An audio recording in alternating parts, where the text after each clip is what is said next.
Hello dear viewers, a very warm welcome to Opinion. I'm your host Ahmed Reza speaking to you from Jamuna Television. Thank you for being with us, and today we will explore the growing friendship between Bangladesh and the European Union, from trade to human rights, from climate action to education, as we navigate new challenges and the opportunities together.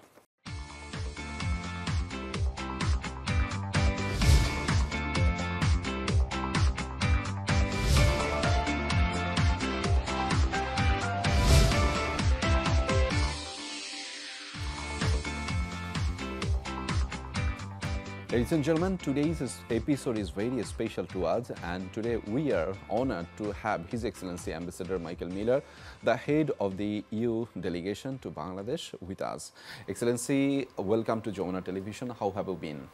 Thank you, Ahmed. Thank you for having me here today. So I've been here in Bangladesh with my family for the past 8 months. Yeah. And I have to say, your country is keeping me very busy. A warm welcome everywhere I go. I want to underline that for me, it is so important that I have met with such incredible people here in Dhaka, but also that I am going around the country, and I have the ambition to travel to all of the district capitals in my first year in your actually incredibly diverse and wonderful country. So thank you so much, because we started with some positive vibes, and I have lots of questions to ask to you. And at the very beginning, I would like to ask about the EU-Bangladesh current state, current relationship, how the things are going on. Do you think that it's more engaged right now? So the facts don't lie, the numbers don't lie. We are your biggest commercial partner. Wow. 50% of your exports are to the European Union single market. We are here with a cooperation portfolio trying to assist with the development of this country, a grant portfolio exceeding 1 billion euros, and we have on top of that a very strong lending portfolio via our European Investment Bank. So the relationship is very strong from a point of view of facts and figures. I would want to underline that we are here as the European Union, supportive of the reform ambitions of the interim government, with the view that the success of this political transition is a success that we will certainly share, because it will bring greater prosperity and greater stability to this country, which is something that we have a very strong interest in supporting. Yeah, thank you so much. As you have mentioned about the political reform and political transition and trade investment issues as well. So I have question about that. But before that, let's talk about the July revelation. You have seen how things developed in Bangladesh after that. How do you evaluate the situation right now?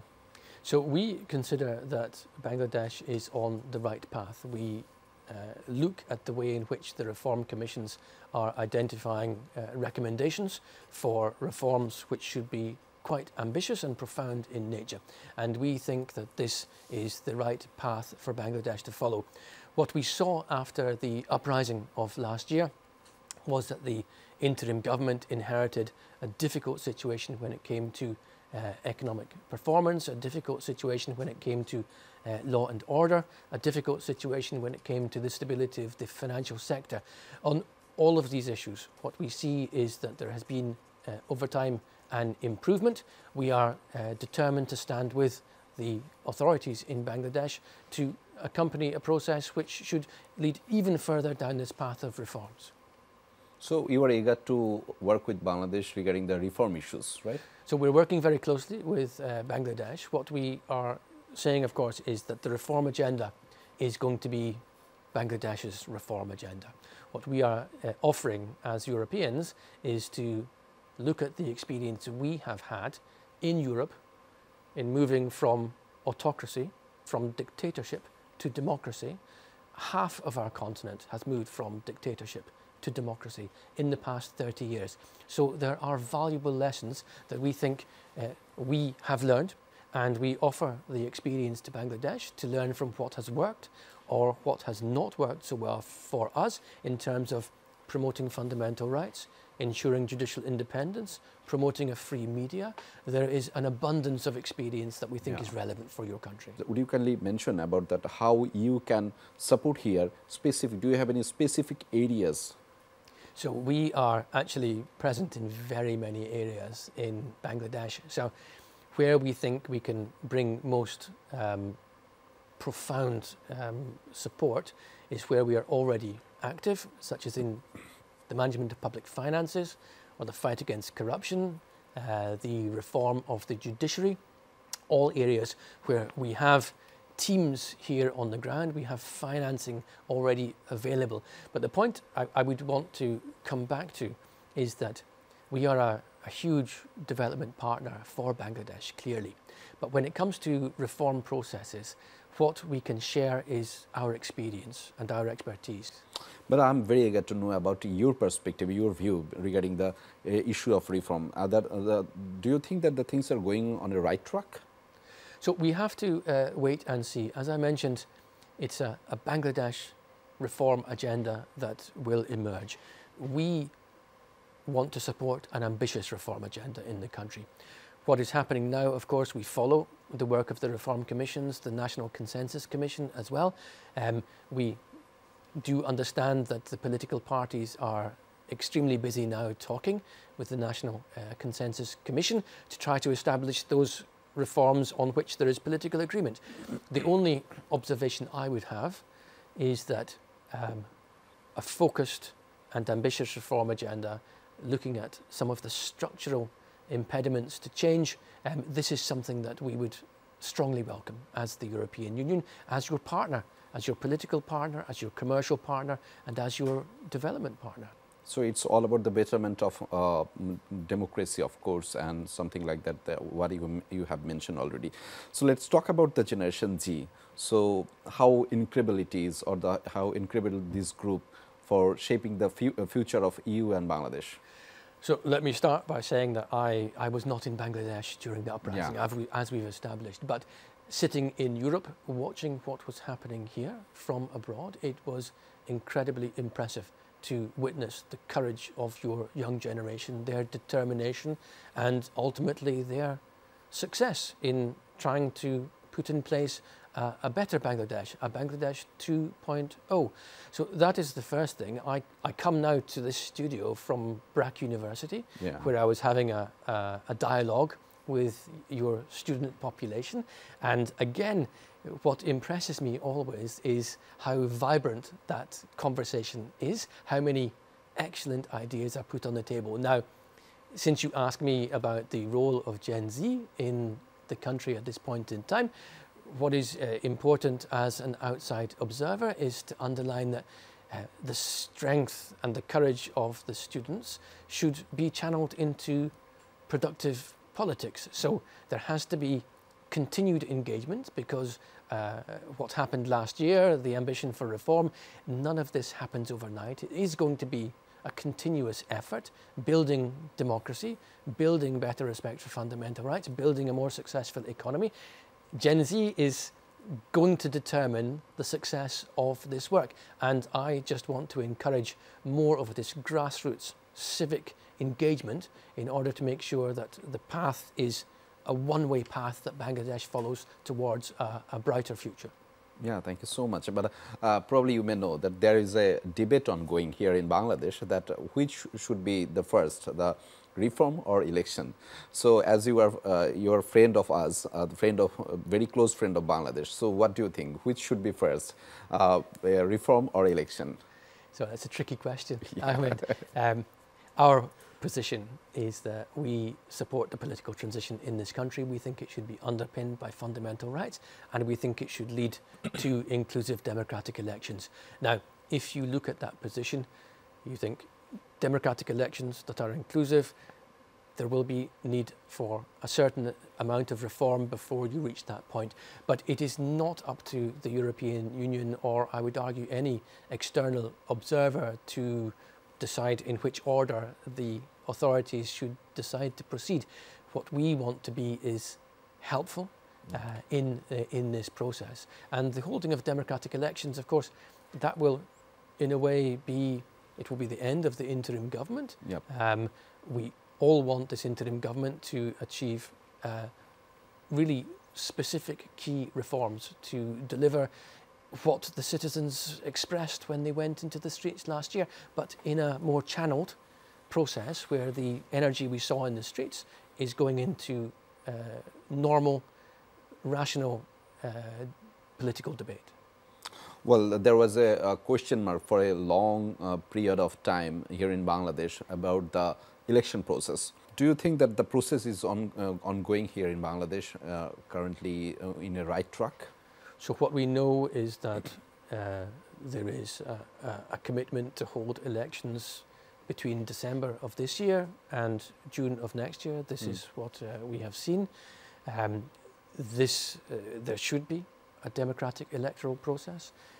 We are here, in fact, seeing how we can ensure that the way in which these elections are conducted, that these are in line with international standards, and that they are as free and fair as they possibly can be. We saw in the elections of January of 2024 that international standards were not respected. There was a manipulation of the electoral process. Yeah. So when we look at the, I do a lot of work with the commission that will manage the elections. And of course, what we are offering to the Commission is our experience. We recognise that there is an awful lot of capacity here in Bangladesh for running democratic elections. This is not the first time you would go to the polls, but it is the environment in which you work that needs to be looked at. So how can we help? For example, how can we help the Bangladeshi authorities ensure that your citizens are very well informed about the process? How can we ensure that if there would be disinformation online, that facts are checked? How can we perhaps ensure that domestic observers in Bangladesh understand very well what their role could be in validating the way in which elections are conducted in your 80,000 plus polling stations, because the scale of this exercise is just enormous. As you have mentioned that you are closely working with the Election Commission. So regarding that issues, I would like to know that are you satisfied about their preparation, that are they ready to serve for the election? So as I mentioned, Bangladesh has this wealth of experience in running democratic elections. So we know that in recent years, the experience has been under pressure, but the capacity of the Election Commission, that's undoubtedly the case. What we are doing is offering this expertise. Where is it useful for us to share our experience? And I mentioned again, civic voter education, domestic election, the professionalization, if you like, of domestic observation, and any other issue that would arise, because we are here with the aim that the result of these elections is that we all look back on them and we say these were free and fair, they were conducted in line with international standards. The election result is unquestioned, and Bangladesh moves on in a very clear manner in one direction, which is surely towards more democratization. Because I would have to add, of course, the elections are one step in a process of for any country when it comes to democratization, but the practice of democracy has to happen every day. It's continual renewal. It's not just the democratic process. It's also about media freedom. It's about freedom of expression. It's about standing up and being counted as a voter and taking part in the democratic process.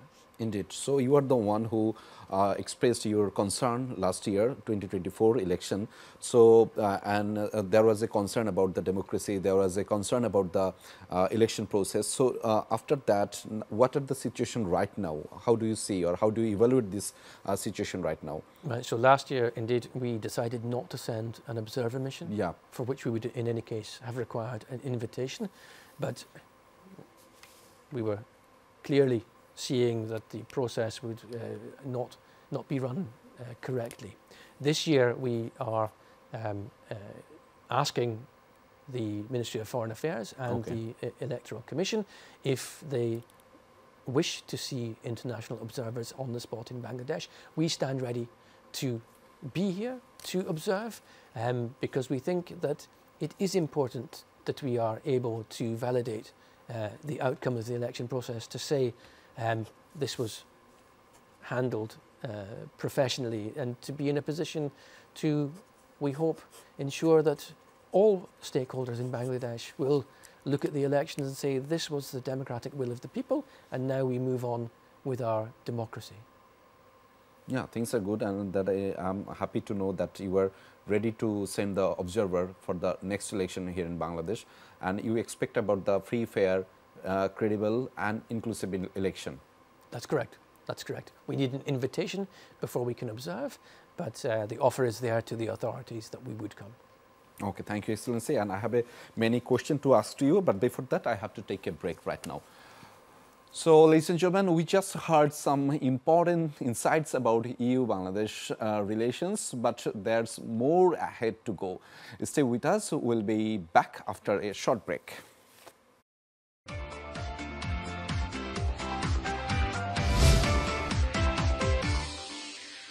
Ladies and gentlemen, welcome once again, and today we have a very special guest among us. Today we have His Excellency Ambassador Michael Miller, the head of the EU delegation to Bangladesh, with us. Excellency, welcome once again to you as well.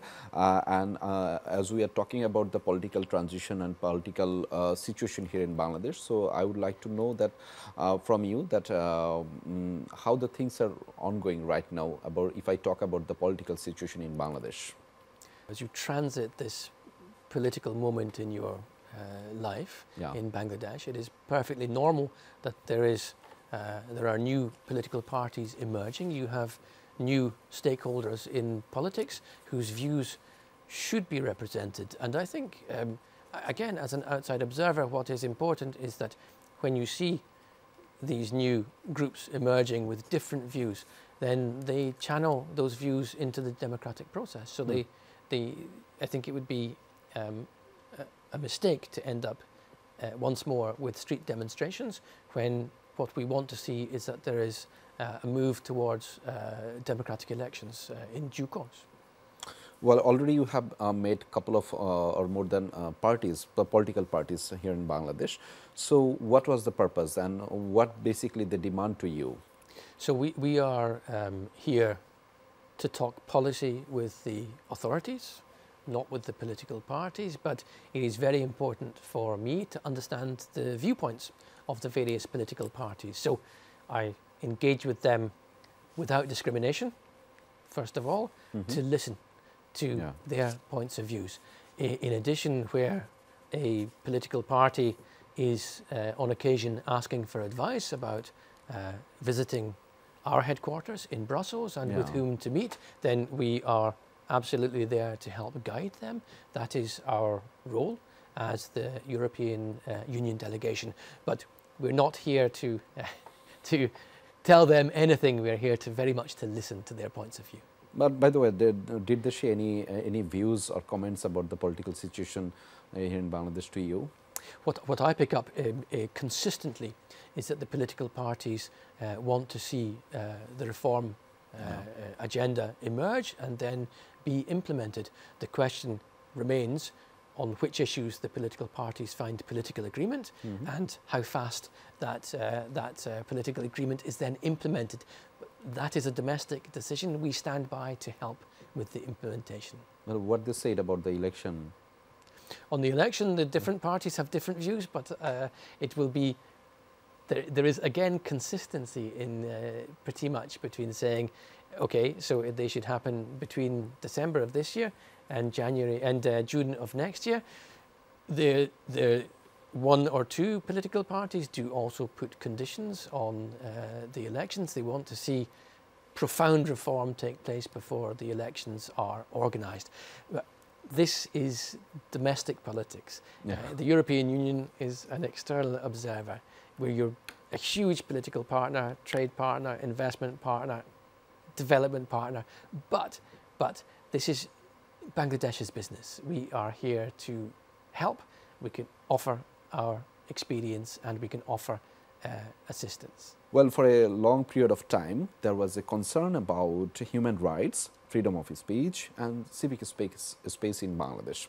So right now, what is your evaluation or views regarding these issues? So there is still a transition going on. Last year we saw the reclamation of these rights, the right to freedom of expression, the right to freedom of assembly, extremely important issues. We applaud what the interim government has done in terms of tackling some of these fundamental difficulties, tackling the horrific situation of the disappeared in your country. All of these things are absolutely moving in the right direction. What is clear as well is that there is legislation that remains in force and there is practice that remains in use that should now evolve to reflect the fact that we have an interim government which the European Union considers to be like-minded on these issues of fundamental rights. So how can we ensure that these laws and this practice also changes so that in fact what is required is that it is very clear that any individual in this country can stand up for their right to express an opinion. Any individual can join a protest. The police understands very well how to manage demonstrations. There is no loss of life in that work. All of these things are practices which we ourselves have taken decades to learn, but again, there are things that we think where we can share experience and we can be helpful. So let's talk about the labor rights, and you have had a concern about these issues here in Bangladesh. So right now, are you happy about the progress about these issues? So what we've seen in Bangladesh is rapid economic transformation. Yeah. Your ready-made garment sector is a powerhouse. You're like a global workshop, in fact, when it comes to the ready-made garment sector. And this is excellent for your economic development.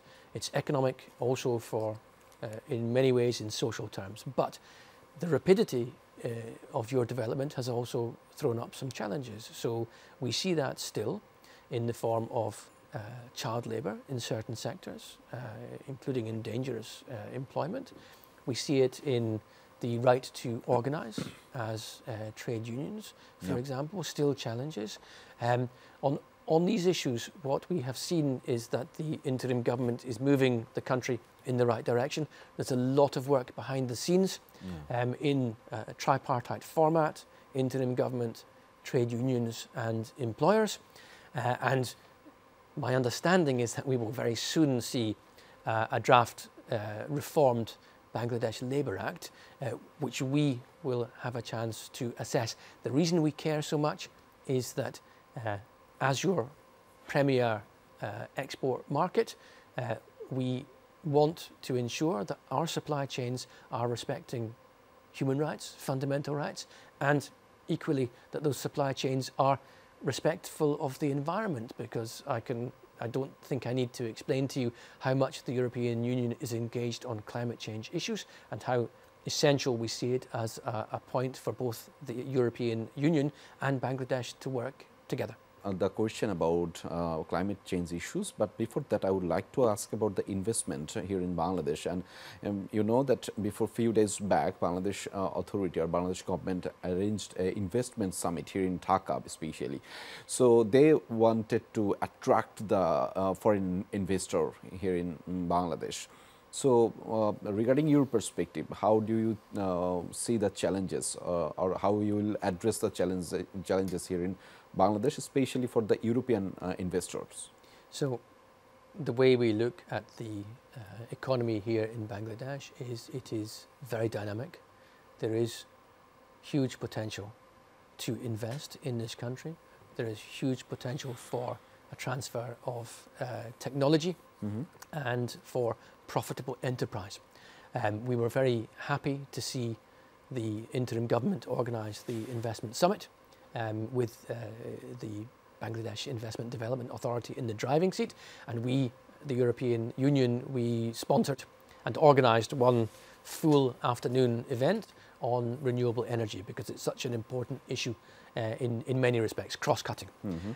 What we see as challenges, of course, is that you still have an economy which is rather segmented. So parts of your economy are open, but large sectors are still closed to foreign competition. And where those sectors are not closed, then there is often uncertainty about the application of laws and regulations. Naturally, this is not an encouragement for European investors to come. What we need, in effect, is a stable trade policy, one in which the European investor is able to compete on a level playing field with Bangladeshi companies, but also with other foreign competitors. There should be no discrimination. We need an investment environment in which it is well understood that foreign direct investment is something that will bring jobs and prosperity to this country.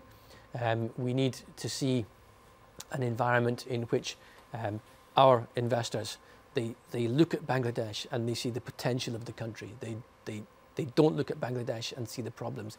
And I see it very much as part of my role. It is to work with BIDA, to work with the authorities to change the narrative. Bangladesh is a country that is thriving and has the potential to do so much more. If I even were to categorize the different parts of the economy where the potential is huge, so RMG is a powerhouse, your services sector is underdeveloped with enormous potential, you have pharmaceuticals industry that is very much focused on the domestic market, but there is an export market where you would easily compete. Processed agricultural produce, equally, this is a country in which you plant something in the ground and it sprouts in 2 months and you have a crop 3 months later. So this is an incredibly fertile country. I see the potential to diversify your economy. And by the way, we also think that it's extremely important. Let's talk about a challenge, another challenge of Bangladesh, and it's about the graduation from LDC status. So how you will support there?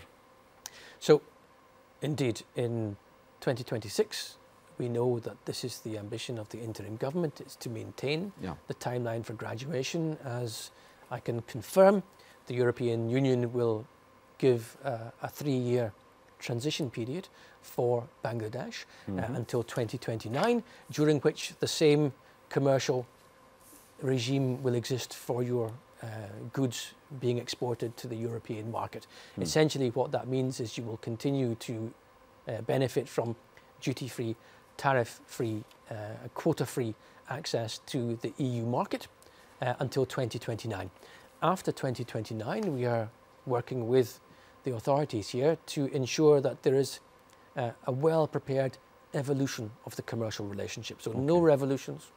We want a managed evolution towards the post-everything but arms trade relationship. And this trade relationship will be called GSP+. I'm sure you've heard about this. It's the Generalized System of Preferences Plus. Why it is important? It is that our everything but arms, duty-free, quota-free approach to the relationship with you has developed enormous benefits for you and also for our consumers. And now, as you emerge as a middle-income country, well, the trade relationship evolves too. GSP Plus is intended to help Bangladesh basically comply with fundamental rights conventions that you have already committed to implement. So we want to accompany you in that process. This is about ensuring that workers enjoy adequate health and safety in any given factory. Equally, beyond the human rights approach, it is about the protection of the environment. So we are determined to support the implementation of the Paris Accord in Bangladesh, and this is again something that we will accompany you towards. The EU in this relationship with Bangladesh is absolutely, we are your reliable, steadfast commercial partner. There is no question that this will change, but also from the development perspective, how do we accompany you as you improve labour rights, environmental protection and so on? We are here to assist. I'm very excited to have this kind of insights, positive insights from you. Thank you so much, and we are very hopeful. I will ask many more questions to you, but before that I have to take another break right now. Ladies and gentlemen, an exciting discussion is ongoing right now, but we will dive deeper after the break. Stay tuned if you don't want to miss it.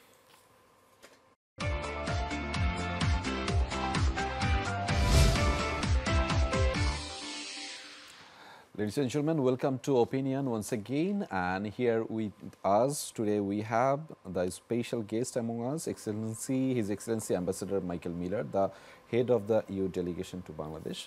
Excellency, welcome once again, and let's talk about where. And we think that it's going to be happens after a few days or few months, and a tariff war seems to be starting. So as I was talking about these issues, the USA is raising tariffs. How can the EU support Bangladesh in this situation or in this regard?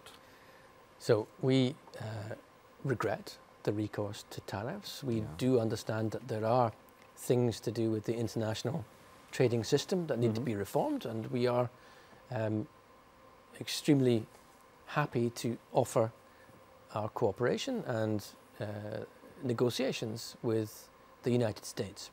In fact, overall, though tariffs are a very blunt instrument, we think they cause uncertainty. We have seen in some cases that they lead to a protectionist impulse, and it is the consumer that will end up suffering the consequences. So these are all very difficult issues. As your principal trading partner, the best thing is for us to continue our discussions on a comprehensive partnership and cooperation agreement, which we have launched this year with the interim government, to ensure that the trading environment that you have with us is entirely predictable, and so that there is no uncertainty whatsoever. And I think this is also part of the discussion that we've had on LDC graduation. So Bangladesh is one of the vulnerable country regarding the issues of climate change impact. So regarding these issues, what basically EU is willing to do with Bangladesh? So we are in the same boat. Yeah. So it's not just that we consider the European Union, we consider climate change to be a global challenge. It's obviously of transborder relevance. No one can combat it on their own. We need cooperation. But the reason I say we're in the same boat is that you are extremely vulnerable as a low-lying country, and Europe is the fastest heating continent on the planet. So we are clearly have common interest in tackling climate change. Here, what we are doing is, of course, we are having our policy dialogues with the authorities. That's quite normal.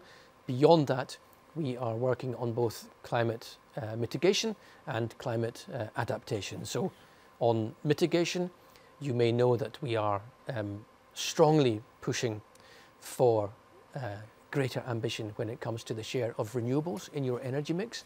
And it's not just that we're pushing, we're also financing. So we have a facility of almost 400 million euros to encourage investment in photovoltaic power, in hydropower, in wind energy, to make sure that you are increasingly able to function without having to rely on fossil fuels. So that's one thing where we are very hands-on.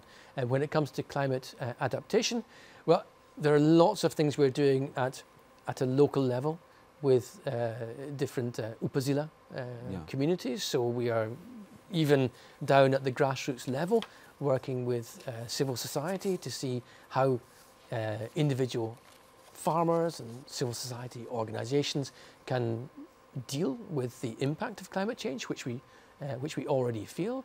And we are also working here in Bangladesh at disaster preparedness. So this is a country which does suffer from cyclones, it does suffer from flooding, and we are working with the country to ensure that when these events happen, natural disasters, that you are prepared, that your population is ready, that they have the means to get back on their feet rapidly. So in a way, we are accompanying the government across all aspects of climate change policy. Now let's talk about another challenge, though you are helping your level best, and I'm eager to talk about the Rohingya crisis issues, one of the concerning issues for Bangladesh, and it's not about the problem of Bangladesh particularly, it's what kind of solution do you have to make the repatriation? So we strongly appreciate the reality, which is that you are hosting this phenomenal number of refugees from the violence in Myanmar. This has been something that you've been doing since 2017, and it's unfortunately not the first time that Bangladesh ends up as a country receiving and hosting so many people fleeing for their lives. The only solution to the crisis is political, and it implies the creation of circumstances in Myanmar that would allow for safe and dignified return. Now, those conditions do not currently exist, but what the European Union is doing to help is that we are expressing our readiness to work with the authorities here to identify whether under what conditions there might be the emergence of conditions for return, even if they're not there now. In the interim, while this huge number of refugees is present on Bangladeshi territory, we are continuing to support the meeting of their humanitarian needs, and we want to explore how we can stretch our tax euro as far as possible, because the burden of hosting the refugees should not fall directly on the shoulders of Bangladesh. The international community, the European Union, continues to pledge humanitarian assistance and will continue to do so, but we do need to work out how we can ensure that this money goes as far as possible. So we are looking at issues of self-reliance for the refugees, so that they have as much dignity as possible, so that they are able to develop the skills that they would need. Yeah, Excellency, thank you so much for your insight. And as you are working with different sectors here in Bangladesh, so right now I would like to talk about the cybersecurity, digital rights, and legal migration issues. So what's the update, or what's the situation is ongoing right now from your perspective?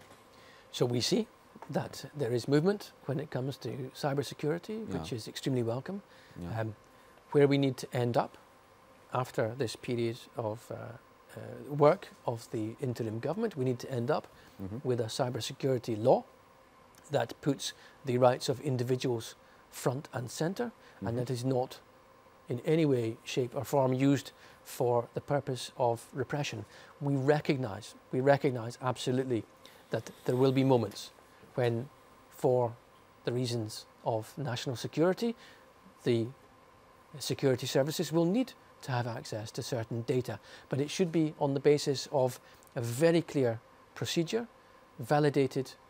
In our case, best practice would be validated by the judiciary, with a recognition that it is time limited to have access to information about where people are in a country, what are they using their mobile phone for, which websites are they visiting. It should be on a very clear basis that this information is shared with the security services. Thank you for the question on migration.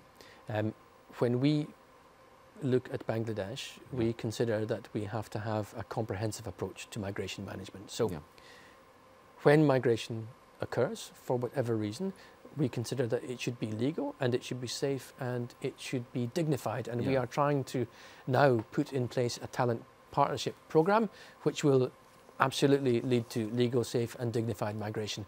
On the other hand, when migration happens in an irregular manner, it puts people's lives at risk.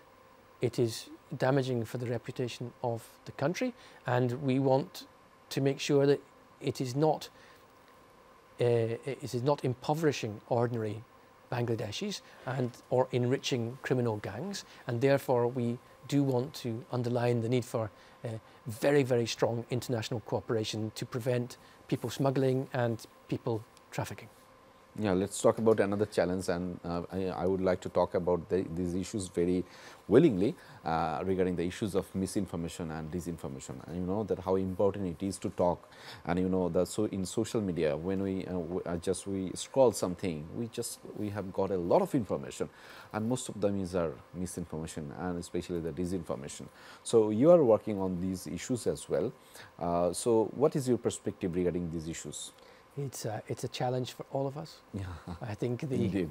this era is going to be defined by an excess of information, and it is so important that we are sufficiently aware of context that we can filter out what is disinformation and that we can focus on the things that are correct, that do not lead us down the wrong path. That is difficult for every one of us. It's not just Bangladesh. I think it's everywhere in the world.